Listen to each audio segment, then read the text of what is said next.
বানিয়ে দিতে পারেন। ছোটোকালে অনেক পাখি পালছিলাম তো ভাই, এই জন্য ভালোবাসা পাখির জন্য ছাড়তে পারি না এখন। এখান থেকে পাখি কিন্তু এসে আস্তে ধীরে এখান থেকে ভিতরে আরামসে প্রবেশ করতে পারবে। এটা আমি একটা ঘর তৈরি করতেছি পাখিদের জন্য, থাকতে পারবে। আরেকটা কাজ করতে পারেন, ভালো কাজ।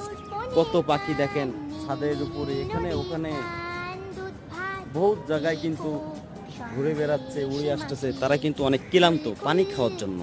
তাদের জন্য আপনি খোলা আকাশের নিচে এমন একটা বলের ভিতরে বা একটা বাটির ভিতরে আপনি পানি রাখতে পারেন। একদিন পর পর বলটা একটু খোলাই ফেলে দিয়ে আপনি আর এক বল পানি আপনি এখানে রাখতে পারেন। তাতে করে পাখিরা তৃপ্তি পাবে ভাই পানি খেয়ে।